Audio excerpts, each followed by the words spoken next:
Hello and welcome to my channel. If you're new here, which you probably are because this channel is fairly new, my name is Brianne Steffi. I love to sew and craft and crochet and make all the things, and right now I am gearing up for Halloween. So I thought I'd share how to make a porch pumpkin, which is one of my favorite things that I have made for Halloween so far. When we moved in here about 6 years ago, I had some extra burlap laying around and whipped this thing up, and it's one of my favorite things to decorate with every year. I think it looks so cute next to the door with some mums and some fresh pumpkins and other Halloween decor. I think it'd also look really cute next to a fireplace. So if you'd like to learn how to make it, please keep watching. And let's get into the supplies you'll need. For my pumpkin, I am going to be using burlap. I love the texture of it. I like how it takes the paint. It looks a little bit rustic and it's very inexpensive. So I think it's perfect for this project, but you can use any fabric that you'd like for this really. I'm also going to be using a piece of black denim, just a scrap I have laying around for the face. I cut it out and I sew it right on top of this burlap here. But for the main part of the fabric, I really do think that you can use any kind of fabric that you want. I think a canvas would be really nice, a duck cloth. You could use cotton too, but you just want to make sure that it can withstand the weather in your area. It doesn't rain a lot here, but if it did, I would use something solid instead of painting it. And speaking of paint, I just have some acrylic paint here, orange, black, and green, a paintbrush, and if you want to hot glue this instead of sew it, I recommend getting some parchment paper to have under your workstation. That way, while you're gluing it, the glue doesn't seep through these holes and glue something you don't want it to. If you did want to sew it, I just recommend getting a thread that matches the fabric for the face, and then you'll need some ribbon. I'm not sure what direction I'm going to take this in quite yet, so I just have all my ribbons out on display. Some cutting tools, and then if you did want to sew it, your sewing machine or hand sewing tools as well. Okay, so let's cut this fabric. When you're cutting this fabric, especially if you're using burlap, you'll want to pay attention to the salvaged edge here. You can kind of see it's a little bit fringy up top, and I really like using this as the top of my pumpkin because I don't have to hem it, and I like the way it looks, and I'm going for easy here, so having that salvage on top makes it really easy to finish this bag. And I'm not trying to cut this out very perfectly just because this is burlap and I want it to look a little bit rustic. So I'm just starting out by trying to get a clean edge on one side, and I'm gonna measure about 19 inches over. So because my cutting area is kind of small, I decided to just fold this fabric in half and try to line it up about the 9.5 inch mark. That way I can use the first cut as a guide for the second cut. Okay, and I did have this folded in half with both the salvaged edges on top. So you'll see right there, there's the bottom fold, and it opens up into a nice rectangle. Before I paint this fabric, I am going to figure out how big I want that face. And I'm thinking about 9 by 9 would be a good size for this pumpkin. So when I take this all into Design Space, I'm going to keep that 9 by 9 square in mind, and I'm going to make my face fill out that 9 by 9 square so that when I cut it, it is the right size. Okay, it is time to paint our burlap. So I have this garbage bag underneath so that the paint doesn't seep through. I'm thinking about leaving a 5-inch gap up top, painting orange from 5-inch mark down. All right, let's get painting.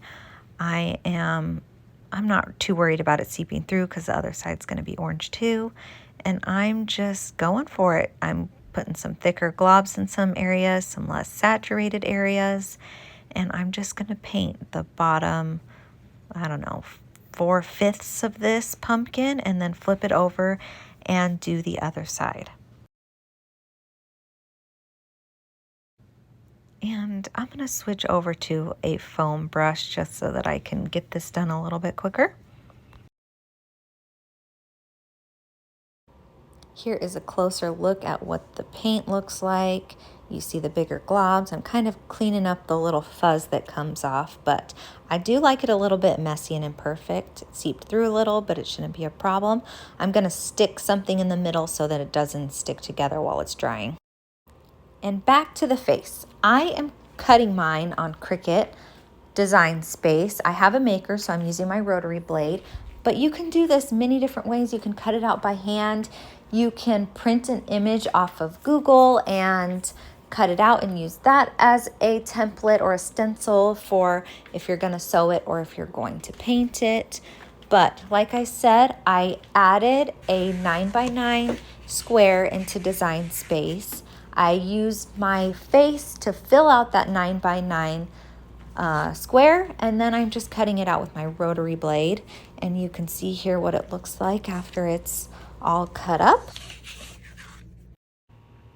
Okay, now that that's cut out, I'm going to place it on my dry burlap and figure out spacing, how far or close I want the eyes and the mouth to all be with each other. And I place the face directly in the center of the section we painted orange. We are going to lose a little bit of the bottom because we're going to be doing a box corner, and it's going to be tucked underneath a little bit, so just keep that in mind. And now it is time to sew the face onto the burlap. I am just starting out by doing a straight stitch around about a quarter of an inch in, and then I'm going to follow that by doing a zigzag stitch on the very outside. Here is a little bit of a better view of the sewing. I have already done my straight stitch, and now I'm going to do a zigzag stitch. And I do have a tip for getting your zigzag stitch to stay on the face and to not wander off of the black fabric part and get into the burlap, and it makes it look a little bit clean. And that tip is to go really slow when you get in the corners or to the tip, and you want to make sure that when you're up in the corner, your needle is to the left side or the inside. That way when you turn it, the first direction that the needle is going to go in is on the outside, and it keeps it really nice and clean. When you get to the end of the tip, you want your needle to be on the right side or the very outside. That way when you pivot your needle, the first stitch it's going to make is on the inside, and it doesn't bounce off the edge of that black fabric.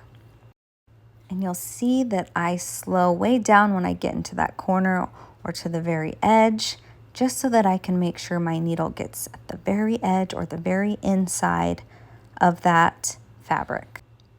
Okay, here's a close-up of what it looks like after it is all sewed down.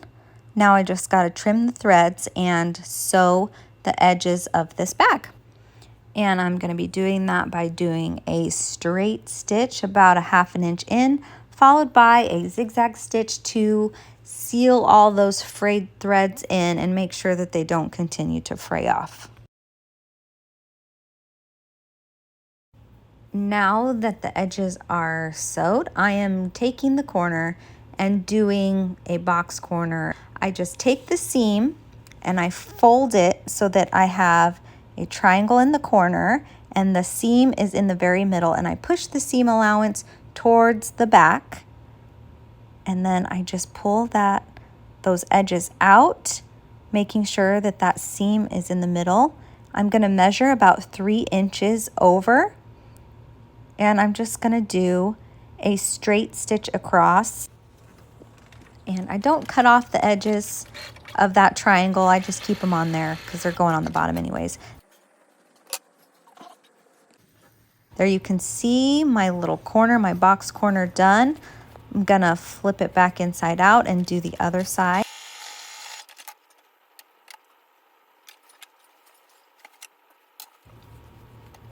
And then it's time to clean up your work, all the thread tails, turn it right side out, and you can start to see this bag coming together. Okay, it is the next day, a little bit better lighting, and it's time to stuff this thing. I kind of took a horrible video and did not show you exactly what I'm stuffing it with, but I just use a 5-pound dumbbell because Lord knows I'm not using that right now. And then I use grocery bags, but you can use whatever you want for this. You can use tissue paper, newspaper, old clothes, fabric scraps, your husband's dirty holy chonies that he doesn't use anymore, anything that you want. I do highly recommend putting a weight at the bottom. You can use rocks, a brick, anything to keep it from blowing away. And now that it's nice and stuffed and plump, it is time to figure out the ribbons. I think I'm just gonna go with the simple knotted ribbon here, no bows, because he's got a spooky face. So I picked out 3 ribbons that I think will look nice, and I'm just tying them in a knot around the top where the orange meets that brown, and I'm tightening it and pulling it through so that that ribbon lays right where the orange meets the brown. And we are done. Okay, here is the porch pumpkin out by my front door. I haven't decorated for Halloween yet, so this is just a little sneak peek. Look at how sad my flowers are. I bought those 2 days ago and then boom, heat wave. Anyways, I hope you liked watching this video, and I hope you like making this porch pumpkin. If you do end up making this, please make sure to tag me. I'm at Steffi Stitch. And if you like this video and want to see more, make sure to hit the subscribe button. That way you can see how I decorate with this sky and how I decorate for the upcoming holidays and many, many more fun projects I have planned. Thanks so much for watching.